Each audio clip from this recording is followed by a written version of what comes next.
এ সুলতান, হ্যাঁ তাহলে জাফর রে ভাইয়ের বাসায় দেওয়ার লাইন করি নাকি? ও ভাই, ঈদ তো 2 দিন পরে ভাই, আমরা দুটো হুজুর ছুটি যেতে পারতেছি না, কারণ অনেকগুলো ছাত্র মাদ্রাসায় থেকে গেছে। এখন ভাবলাম একটা ছাত্র আপনার সাথে ঈদ করতে আপনার বাড়ি দেব, এখন কি রাখতে পারবেন? হুজুর সম্ভব না, ঢাকা থেকে আমার বুনবুনে আসবে, অনেক চাপ থাকবে, ঈদি আমি রাখতে পারবেন না হুজুর। ইমদাদ ভাই, আপনারা যদি এলাকার লোক হয়ে এরকম কথা বলেন, আমরা কার কাছে যাব? আর তাছাড়া সমস্যাটা হচ্ছে আর 2 দিন পরে ঈদ, এখন 15 জন ছাত্র থুয়ে আমরা কি করে ঈদ কাটাতে যাব? হুজুর ঈদের দিনকে এসে একক তো খায় জাতি বলবেন, তা আমি আছে ছেলে রাখতে পারবেন না।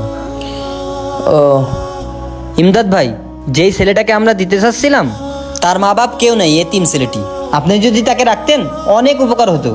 ভাই তা তো বুঝলাম ভাই, আমার সম্ভব না, আমি বলেছি তো, বারবার এক কথা বলতেই ভালো লাগে না। চল, আসসালামু আলাইকুম। ওয়ালাইকুম আসসালাম। আর দরকার হলে হুজুর ঈদের দিন এসে একক তো খায় জাতি বললেন।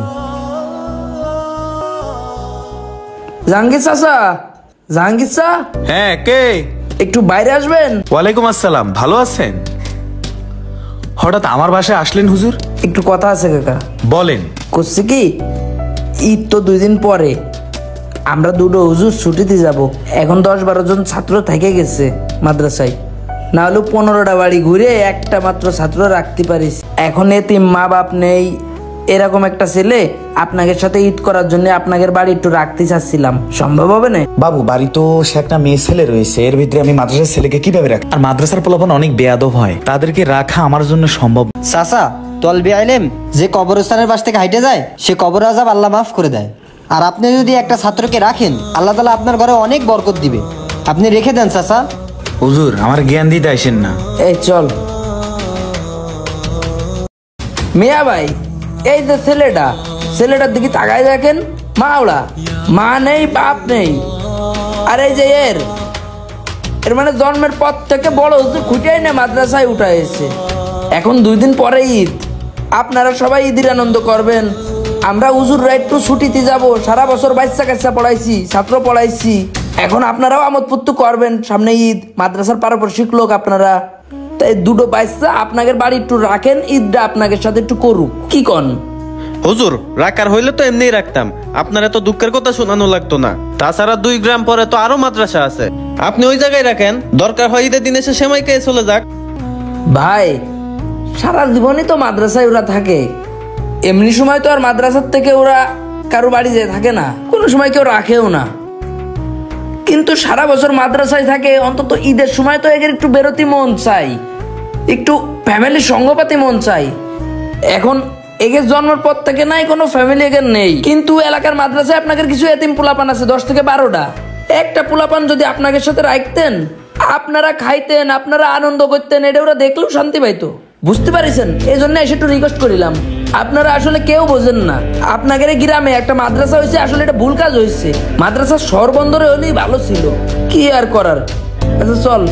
হুজুর একটা বাচ্চা রাইখে যান, ওই আম্মার সাথে থাকবে না, ঈদের দিন তো আমরা বাসায় থাকতে পারি না, ঈদের দিন তো এদিক ওদিক যেতে হবে না, ও আম্মার সাথে বাসায় থেকে কাজ কাম করে দেবে না, একজন রাইখে যান। ভাই আপনি বলাতে আপনার ভাই আপনার দিক চোখ পাকায় তাকাচ্ছে, না রাখাই উত্তম হবে। থাক ভাই, রাখতে হবে না।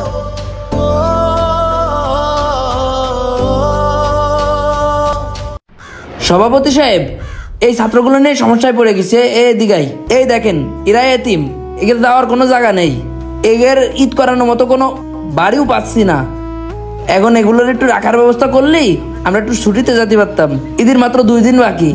এই নিয়ে কোনো টেনশন করা লাগবে না, তুমি 5 জন নিয়ে যাও, তুমি 5 জন নিয়ে যাও।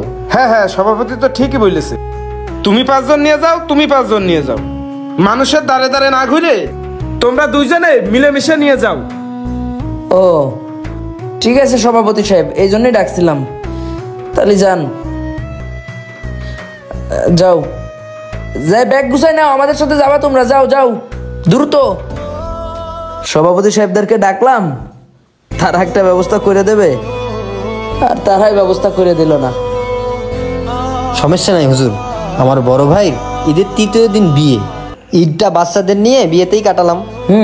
তাছাড়া কিছু তো আর করার নেই হুজুর, ওটাই করি, মনে মনে তো তাই ভাবতেছিলাম যে যদি কোনো জায়গা না পাই তাহলে পরে আমরাই নিয়ে যাব, আল্লাহ উত্তম পরিকল্পনাকারী। আল্লাহ যা করেন ভালোর জন্য করেন।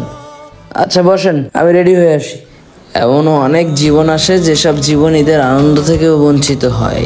ঈদের আনন্দ কি আর তাদের জন্য যারা রাস্তাঘাটে ঘুমায়, যাদের মা বাবা নাই?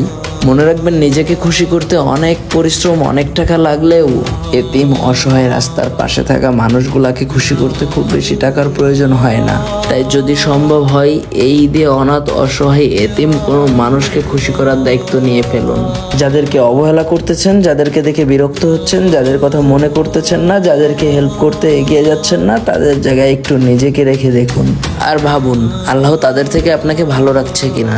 যদি ভালো রেখে থাকে তাহলে আপনিও কয়েকজন অসহায় মানুষের দায়িত্ব নিয়ে ফেলুন। মনে রাখবেন, রিজিকের মালিক আল্লাহ। ভালো কাজের প্রতিদান আপনি মানুষের থেকে কখনো না পেলেও উপরওয়ালা ঠিকই আপনার ভালো কাজের প্রতিদান নিয়ে বসে আছে।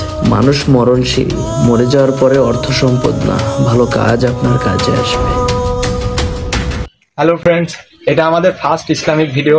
যদি আপনাদের ভালো লাগে অবশ্যই লাইক, কমেন্ট এবং শেয়ার করে অন্য কাউকে দেখার সুযোগ করে দেবেন।